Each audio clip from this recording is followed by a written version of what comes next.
Deuteronômio capítulo 8, versículo de número 2.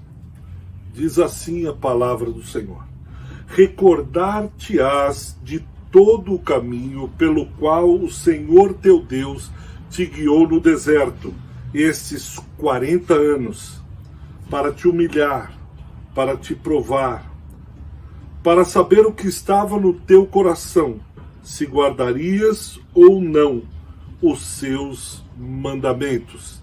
Outra tradução diz assim: lembre-se de como o Senhor, o seu Deus, os conduziu por todo o caminho no deserto, durante esses 40 anos, para humilhá-los e pô-los à prova, a fim de conhecer suas intenções, se iriam obedecer aos seus mandamentos ou não. Nós estamos vivenciando tempos, podemos dizer assim, tempos difíceis, bastante trabalhosos, no mínimo estranho. Um tempo que nem os mais velhos, se você conversar com aqueles que já passaram aí dos 80 anos, eles se lembram de um tempo como esse que nós estamos passando. Tempos sombrios, tempos de extrema insegurança, tempos que parece que a única certeza é a incerteza. Não sabemos exatamente como será o amanhã, o que acontecerá no mês seguinte. Parece que as probabilidades de olharmos para o horizonte e oferecermos algum projeto, algum planejamento, se torna bastante difícil. É só você perguntar a qualquer empresário, a qualquer comerciante industrial, se ele tem um planejamento para daqui 6 meses. Se um profissional autônomo sabe se ele irá vender ou não daqui 1 ano, ou quanto ele irá vender. Quanto o industrial irá produzir até o final do ano. É um tempo que nós não temos muitas certezas. É um tempo que parece que o horizonte foge dos nossos olhos. E esses períodos, ou esse período que nós estamos vivenciando, ele se assemelha muito com o que a Bíblia chama de tempos do deserto, pelo qual o povo de Deus, Israel, passou. Israel passava por esses períodos de deserto. Um dos períodos mais extensos é esse período que Deuteronômio 8 está falando. Por 40 anos Israel permaneceu, peregrinou, andou no deserto. E é um período de crise, é um período difícil, é um período onde você olha e você não vê possibilidades de plantio. Você olha ao redor, o que você vê é areia, areia e mais areia. É um tempo seco. Você olha para a criação e não vê alimento para essa criação.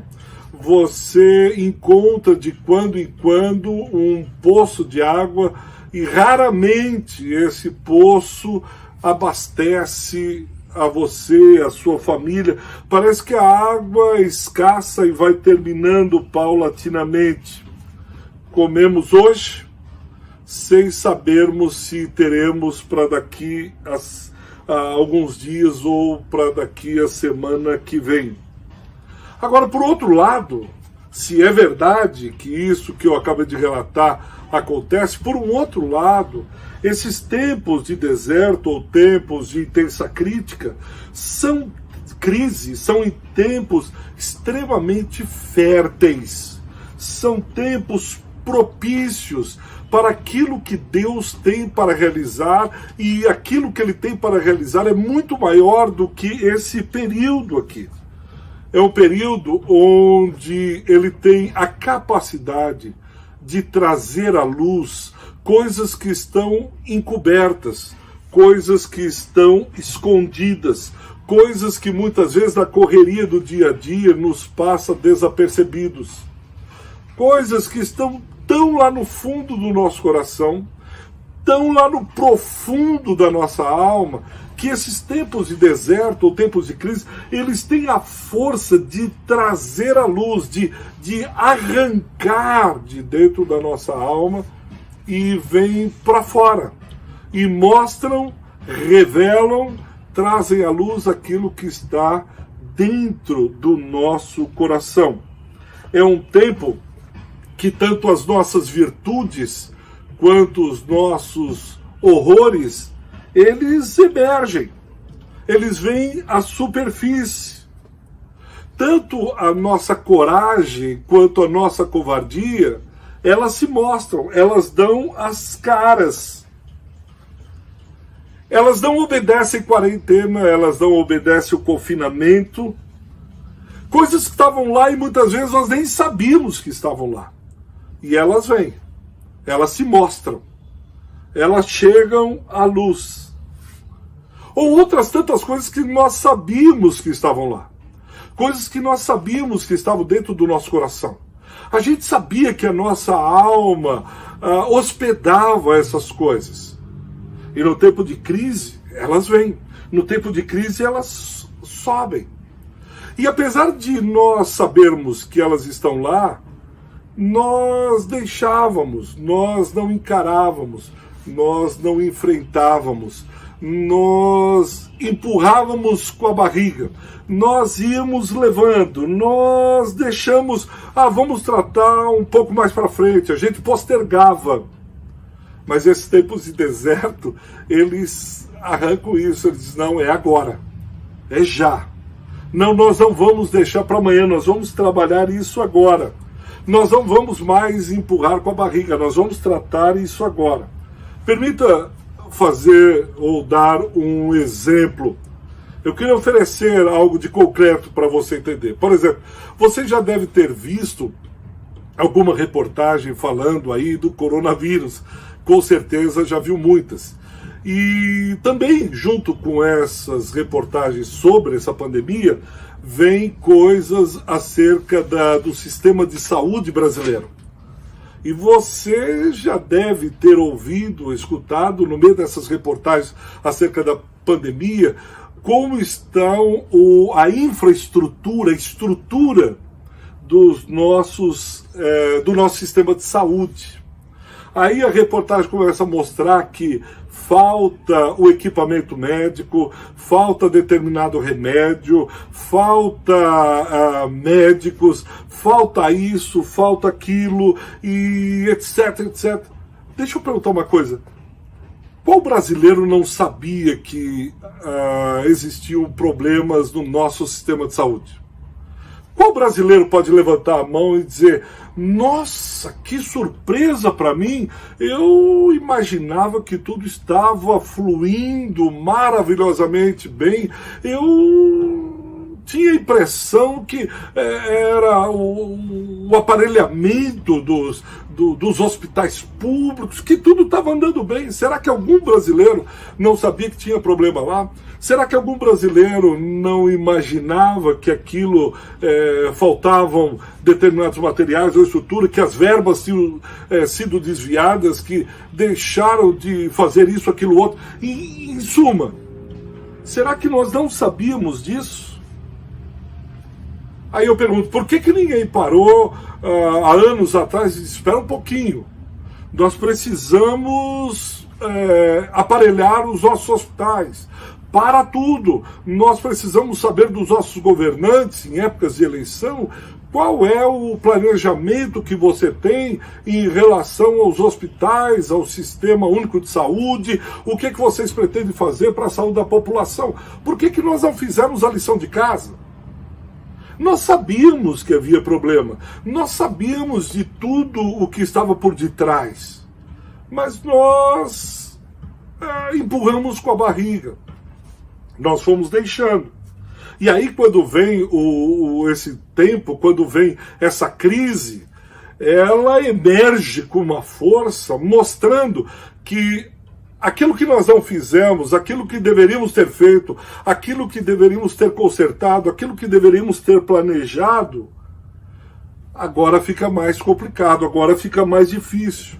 É o que Efésios 6, versículo 13, ele diz: tomai toda a armadura de Deus, para que quando venha o tempo mau, vocês estejam preparados. Tomai toda a armadura de Deus, fazei todos os preparativos, continue em oração, continue em leitura da palavra, porque o dia mau chega. O dia mau vem e vocês precisam estar preparados para a batalha. Ou, parafraseando num ditado popular, que os canhões devem ser preparados em dias de paz, não em dias de guerra. Os canhões devem ser preparados no momento anterior à guerra, quando tudo está em paz, porque quando vier a guerra, ou como o apóstolo Paulo diz, quando vier o dia mau, porque o dia mau chega, nós possamos estar preparados para essas crises, nós possamos estar preparados para esses dias de deserto. Não adianta ficar lamentando quando estoura a guerra, ou quando veio o dia mau, eu deveria ter feito, eu negligenciei, eu procrastinei, eu isso. Mas espera um pouquinho. Lembre-se que nós servimos a um Deus de esperança, a um Deus rico de misericórdia. Eu não estou falando dessas coisas para deprimir você mais ainda. Eu não estou falando dessas coisas para acusar você, dizendo, tá vendo? Agora que você não fez, agora está tudo perdido. Pelo contrário, nós temos um Deus que ele é cheio de misericórdia. E nós podemos olhar para esses tempos de deserto, de crise, de pressão, de intensidade, com os olhos da graça e da misericórdia do Senhor, e dizendo, não, esses tempos aqui podem ser tempos de ricas oportunidades, e o são. Esses tempos de parada obrigatória, esses tempos de colocar o pé no freio, nos ajudam em muitas coisas. Uma delas é isso, a gente começar a rever aquilo que a gente está jogando para frente. A gente começar a rever o nosso coração. É tempos de olhar um pouco para o nosso coração, para as nossas reais motivações. É um tempo excelente para um check-up da alma, um autoexame da vida. Ele não é um tempo perdido, é isso que eu queria que você entendesse. Ele não é um tempo que a gente joga fora, é um tempo de 2020, é um ano para não ser relembrado. Pelo contrário, nós podemos tirar coisas boas aí, porque são tempos de boas oportunidades. São tempos férteis para aquilo que Deus tem a realizar na minha e na sua vida.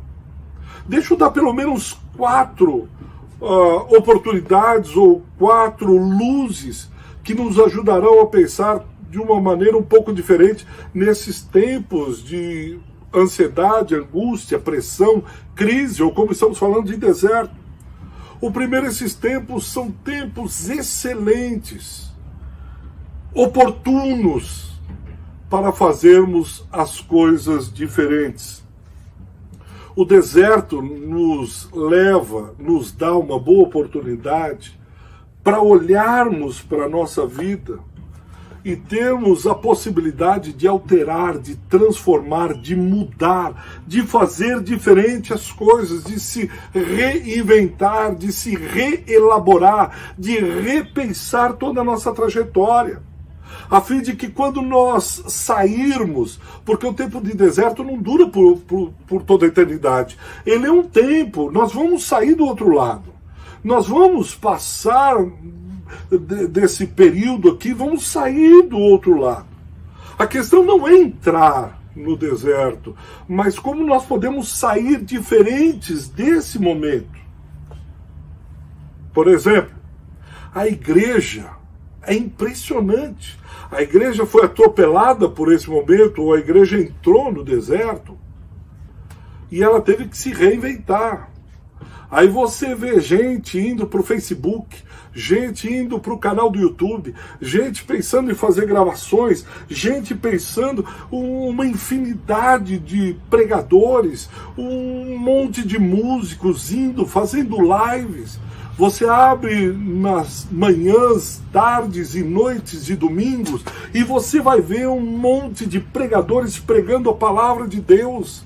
Um monte de gente sempre esteve aí, a internet, sempre aí. O YouTube não é tão novo, tão recente, o Face não é tão recente.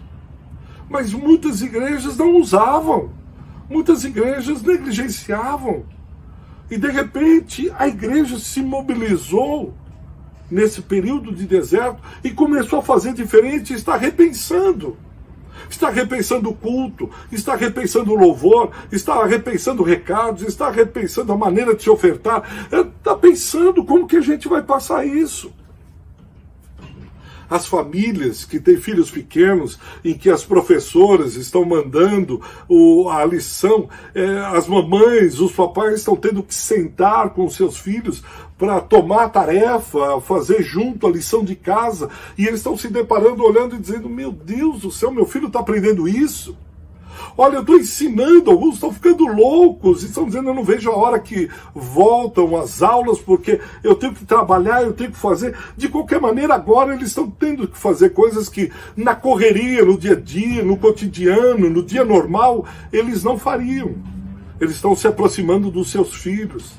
Eles estão ficando juntos, debaixo do mesmo teto, manhã, tarde e noite. Os relacionamentos, ainda que conflitantes, ainda que incômodos, mas eles estão sendo forçados a se reinventarem, a repensar a vida, a repensar as atividades domésticas, a pensar de novo como é que é viver sob o mesmo teto. Esse tempo aqui pode ser um tempo precioso e você precisa aproveitar para a gente repensar algumas coisas e fazer de forma diferente. Quantas coisas aí na sua vida, no seu cotidiano, na sua vida doméstica, você pode reinventar, você pode pensar diferente, você pode refazer e sair desse período com sabedoria, sair desse período de uma maneira, de um jeito, de um modo diferente. Mas não é só um tempo para fazer coisas diferentes. Esse tempo nos ajuda também a um tempo de descanso. Quantas vezes nós sonhamos em dar uma paradinha? Quantas vezes você planejou e você disse, já estou há tanto tempo sem férias, são 2 anos que eu não tiro de férias, tiro férias, e isso nunca saiu do papel. Nós vamos indo, é o trabalho, é a igreja, é isso, são os afazeres, e a gente não tinha tempo para parar, para descansar, nem durante a semana, nem durante o mês, muito menos durante o ano. A gente foi indo, foi atropelando, não reconhecíamos os nossos limites, achávamos que éramos super-homens, super-mulheres, e a gente foi indo, e agora, de alguma maneira, estamos sendo forçados a parar, a descansar. Nesse momento aqui, todos foram obrigados a puxar o freio de mão e descansar um pouco, ainda que seja, você pode estar dizendo, eu não aguento mais, esse descanso já se prolongou demais, esse tempo de descanso já passou, mas talvez você ainda não esteja aproveitando isso. Você está caminhando, mas você não está descansado, e há alguns que estão com dificuldade de descansar. Talvez seja o momento de você abrir as Escrituras e ouvir do bom pastor o que ele diz lá em Mateus capítulo 11, versículos de 28 a 30. Ele diz, vinde a mim, venham a mim todos aqueles que estão cansados, sobrecarregados, aqueles que estão com fardos nos ombros, que eu darei descanso a vocês. Vinde a mim, que eu vou dar repouso a vocês. Vinde a mim, tomem sobre vocês o meu jugo e aprendam de mim, porque eu sou manso e humilde de coração, e vocês encontrarão descanso para suas almas. Esse tempo de deserto, de crise, de pandemia, pode muito bem nos ajudar a ir de encontro àquele que pode trazer descanso às nossas almas, porque Ele mesmo é que fez o convite. Esse tempo de parada obrigatória, esse tempo de deserto, pode ser um convite de Jesus a você, dizendo: vinde a mim, você que está sobrecarregado, você que está com fardo pesado. Eu, Jesus, darei descanso a você. Talvez hoje seja o dia oportuno para você aceitar esse convite de Jesus. Ou como diz o salmista, no Salmo de número 91, versículo 2, ele diz: aquele que habita no esconderijo do Altíssimo, à sombra do Onipotente descansará. Direi do Senhor: tu és o meu refúgio, tu és a minha fortaleza, tu és o meu Deus, tu és o meu descanso, tu és o meu Shabat. Esses tempos de deserto nos convidam a olharmos para aquele que é o nosso refúgio, que é o nosso descanso, e estarmos agarrados, firmados naquilo que o profeta Jeremias disse no capítulo 31, versículo 25: restaurarei o exausto e saciarei o enfraquecido. Jeremias, sendo usado pelo Senhor, ele diz: eu, o Senhor, restaurarei o cansado. Eu, o Senhor, restaurarei aquele que está exausto. Esse tempo pode ser um tempo de profundo descanso para a sua alma e, por que não, para o seu corpo. Mas terceiro, é um tempo de profunda generosidade. É impressionante eu assistindo o repórter, lendo no jornal, e dizendo que um grande banco aqui em São Paulo doou quase 1 bilhão, se eu não me engano, 1 bilhão para o Fundo de Assistência Social, para a ajuda dos mais necessitados. Alguns empresários estão se mobilizando. Outras indústrias, empresas estão pagando o transporte de máscaras vindas da China. É um tempo onde, de alguma maneira, todo mundo está olhando e a generosidade está brotando. Gente que nunca subiu os morros cariocas estão subindo para levar cesta básica, para levar consolo, para levar medicamento. Até os índios estão saindo na televisão e estão sendo levados medicamentos, cestas básicas, etc. Inacreditável, agora começaram a descobrir os vulneráveis da sociedade, estão se permitindo levar um pouco de generosidade, de acolhimento, de amor. Tempos de deserto é onde aparecem esses lances, esses insights que estavam lá no coração e nunca apareceram. Há um grupo que já faz isso, é o dia a dia deles. Eles continuam sendo generosos, mas há outros que, de alguma maneira, estão aprendendo a ser generosos. Grandes empresários, grandes famílias afortunadas, homens ricos, mulheres com muito dinheiro, até jogadores de futebol estão diminuindo o seu salário, outros estão doando. Que tempo bonito esse, onde Deus está tirando lá do fundo do coração de alguns a generosidade. São esses tempos. Eu fiquei assim impressionado quando vi uma reportagem recebi também na internet, no WhatsApp, um senhor de mais de 90 anos, havia combatido na Segunda Grande Guerra Mundial, e quando ele sai, os enfermeiros, os médicos aplaudindo aquele senhor de mais de 90 anos.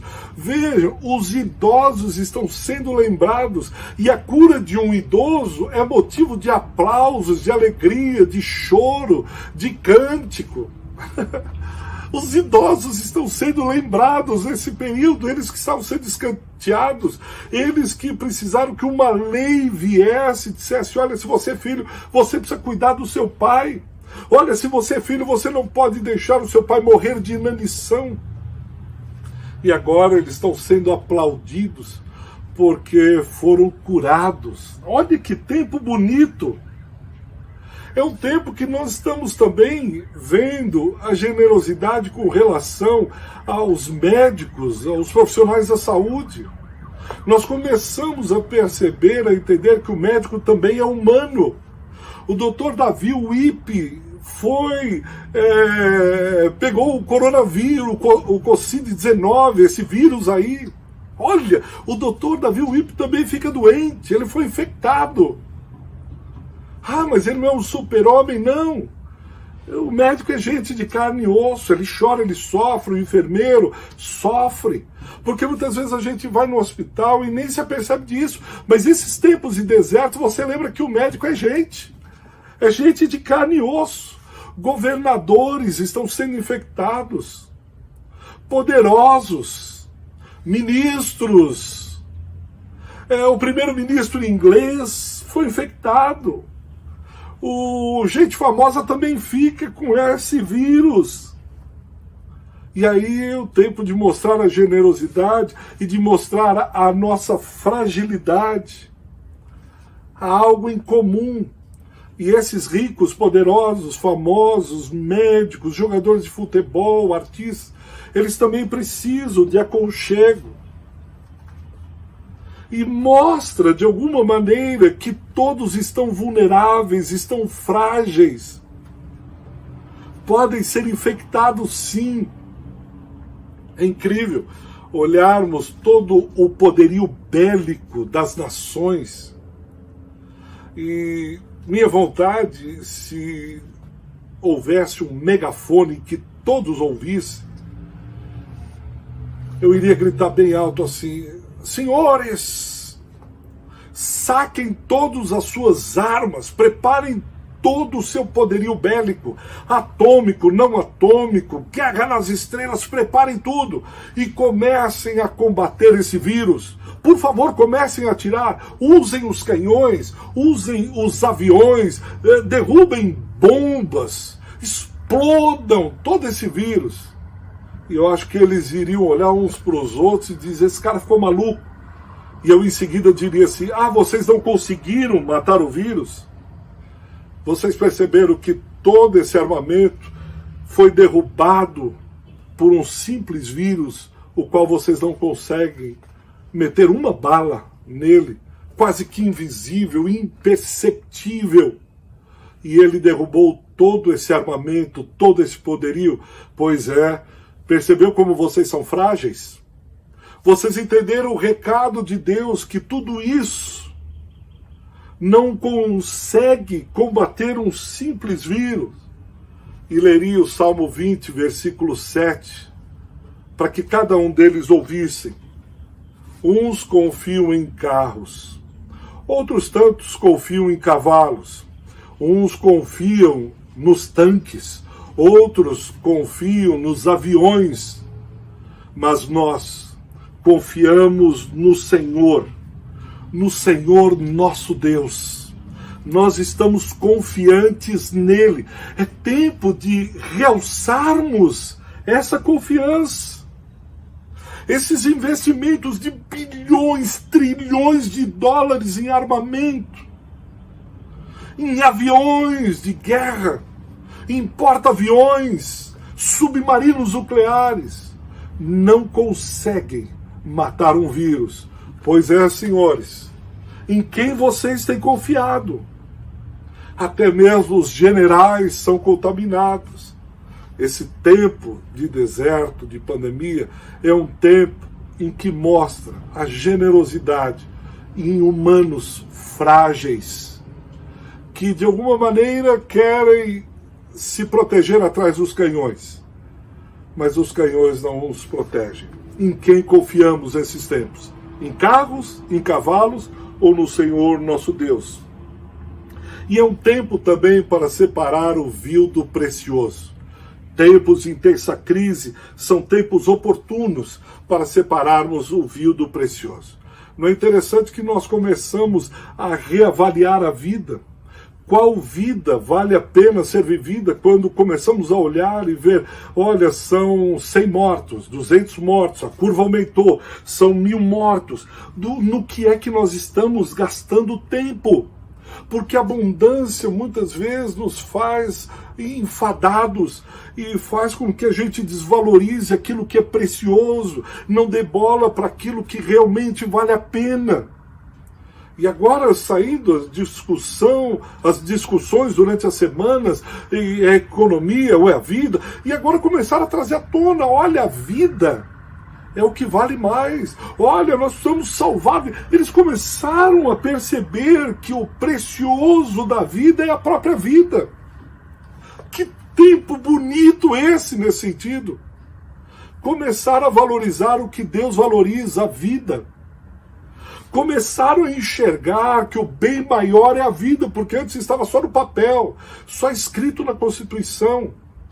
Mas não dávamos valor à vida. E esse tempo realça a vida.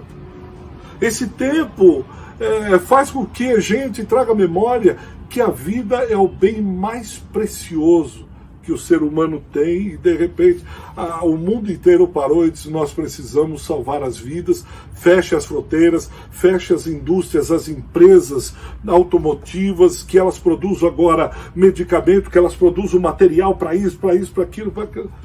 Olha, comece a usar esse tempo para reavaliar o que vale a pena, o que é precioso e o que é vil, passageiro, terreno, que quando morrermos não terá o menor valor.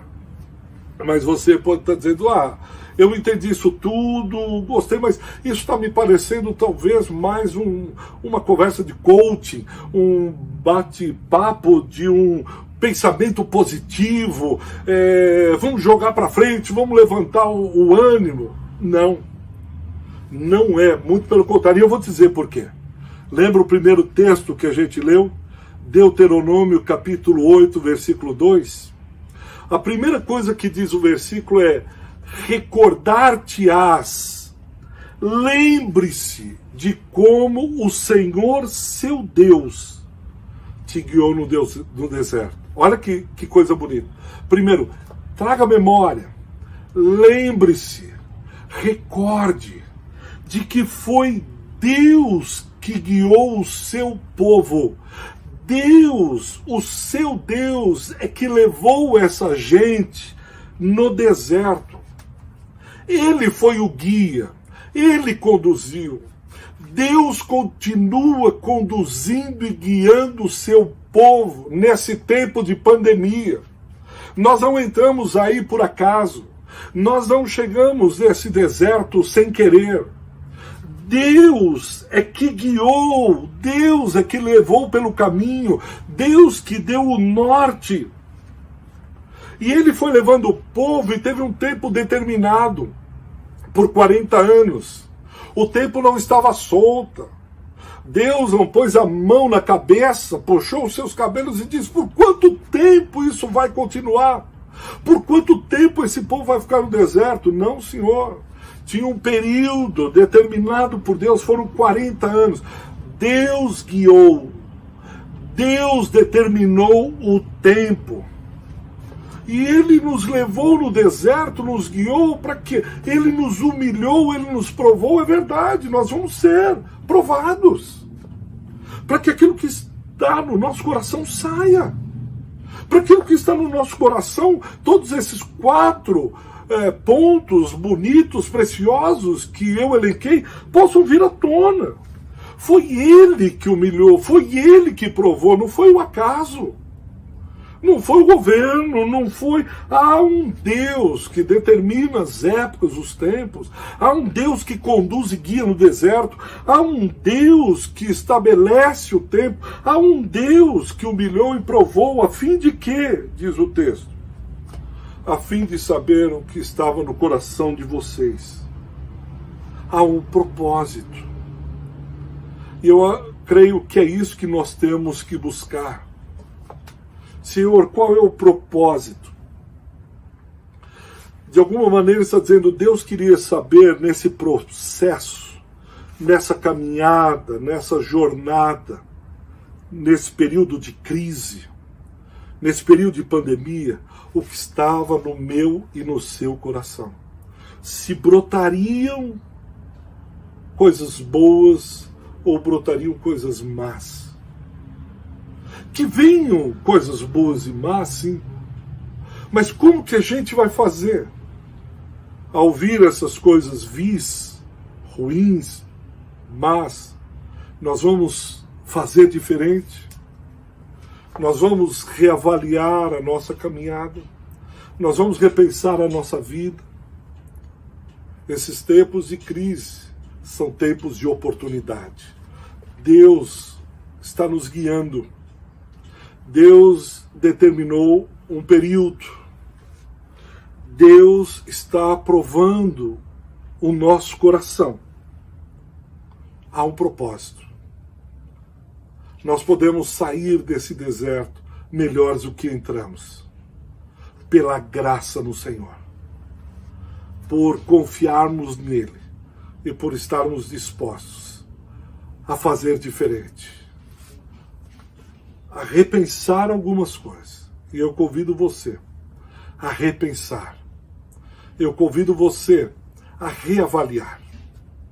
A olhar para isso tudo que nós conversamos nessa manhã. E fazer de uma maneira diferente. Quando vier à tona. Porque é Deus trazendo a luz. Esse tempo deserto é um tempo de amor, de profunda misericórdia do Deus Altíssimo. Que você possa aproveitá-lo. Que você possa tirar o melhor do deserto.